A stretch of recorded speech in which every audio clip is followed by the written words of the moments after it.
उखाड़ फेंके और एक स्थायी भारतीय जनता पार्टी की सरकार बने, जो राष्ट्रवादी विचारधारा की सरकार होगी और डबल इंजन की सरकार होगी, जो केंद्र और राज्य सरकार मिलकर इस बिहार का विकास भी कराएगी। और मुख्य देश के दूसरे राज्य हैं जहाँ पर यहाँ से इनिशिएटिव लेके करना चाहिए।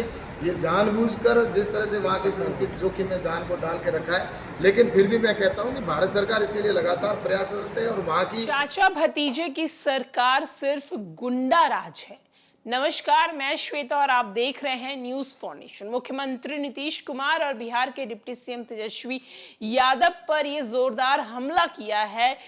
पूर्णिया पहुंचे केंद्रीय कृषि राज्य मंत्री कैलाश चौधरी। दरअसल कैलाश चौधरी जो हैं वो पूर्णिया पहुंचते हैं और पूर्णिया पहुंचने के साथ वो मुख्यमंत्री नीतीश कुमार की सरकार पर जोरदार तंज कसते हैं। कहते हैं कि चाचा भतीजे की जो सरकार है वो बिहार में सिर्फ और सिर्फ गुंडा राज करवा रही है और कुछ नहीं।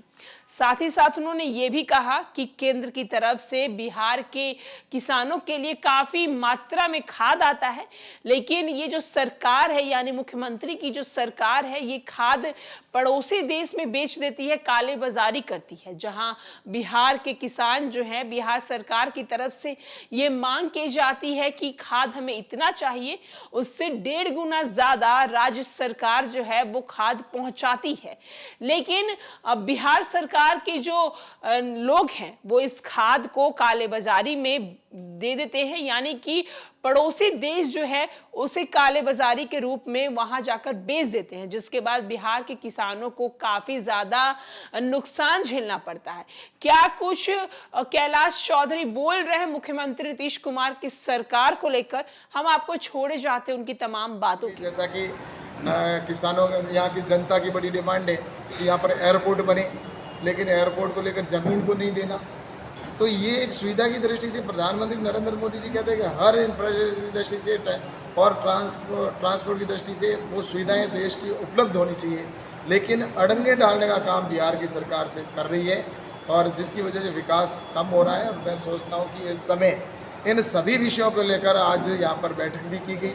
तो भारतीय जनता पार्टी के कार्यकर्ताओं ने बैठक की और बैठक में निर्णय लिया है कि आने वाले समय के अंदर इस बहरी, गूंगी और भ्रष्ट सरकार को के दांत खट्टे करने के लिए, उनको आईना दिखाने के लिए हम सड़कों पे आएंगे और आंदोलन भी करेंगे। और आंदोलन की रचना बनाने के लिए जो भी इस मुद्दे होंगे उन मुद्दों पर इस सरकार को घेरने का प्लान करके और इस बहरी गूंगी सरकार को भविष्य के अंदर उखाड़ फेंके और एक स्थायी भारतीय जनता पार्टी की सरकार बने, जो राष्ट्रवादी विचारधारा की सरकार होगी और डबल इंजन की सरकार होगी, जो केंद्र और राज्य सरकार मिलकर इस बिहार का विकास भी कराएगी। और मुख्य देश के दूसरे राज्य हैं जहाँ पर मेरे युवा साथी रोजगार प्राप्त करने के लिए दूसरे प्रदेशों में जाते हैं, तो उनको यहीं पर रोजगार मिले, इस दृष्टि से भी यहाँ पर कार्य किया जाएगा सरकार के द्वारा, ताकि हमारे कृषि के भी जो उद्योग हैं वो भी यहाँ पर लगेंगे और अन्य उद्योग भी यहाँ पर स्थापित हो, जिससे कि हमारे बिहार के रहने वाले जो युवा हैं उनको दूसरे प्रदेशों में रोजगार के लिए ना जाना पड़े।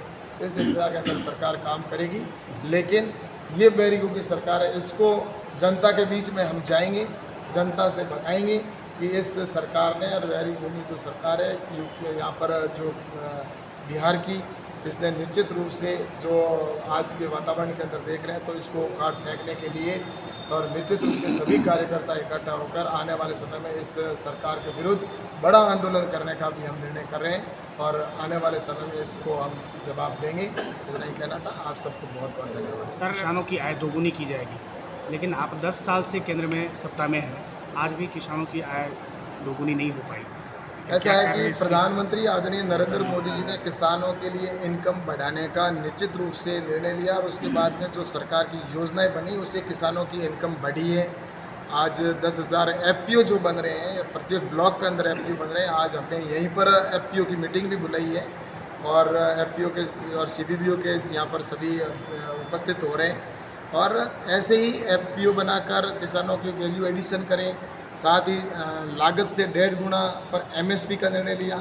आज एमएसपी पर लागत से 1.5 गुने पर किसान की फसल को खरीदा जा रहा है।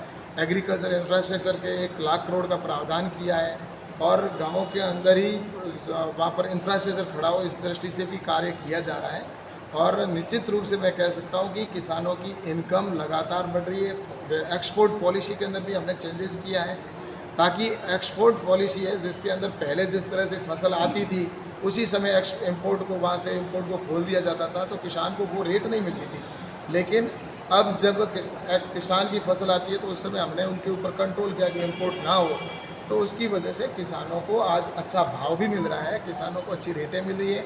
और किसान आज मैं कह सकता हूँ कि भारत सरकार की ओर से जो भी किसान फसल बीमा योजना है यहाँ पर बिहार के अंदर, तो वो भी इन्होंने जानबूझकर जिस तरह से बंद कर रखा है। तो कुल मिलाकर ये कहना है कि फसल बीमा के माध्यम से किसानों को जो नुकसान होता है तो वो भी उनको फसल बीमा के माध्यम से भी दिया जा रहा है, तो साथ ही NDRF फंड, SDRF फंड के माध्यम से भी किसान को कहीं पर भी अगर क्षति होती है तो उसको भी दिया जा रहा है।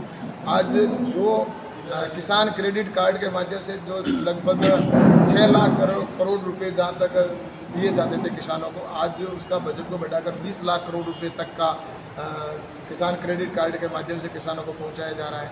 आज एग्रीकल्चर का जो है बजट को बढ़ाया गया है। UPA की जब सरकार थी 2013 तक बजट कृषि का जो था वह कृषि का बजट मात्र और मात्र 23,000 करोड़ रुपए अधिकतम रहा, लेकिन आज कृषि का बजट है वो 1,25,000 करोड़ है, यानी कि 5 गुना से अधिक वृद्धि की गई है।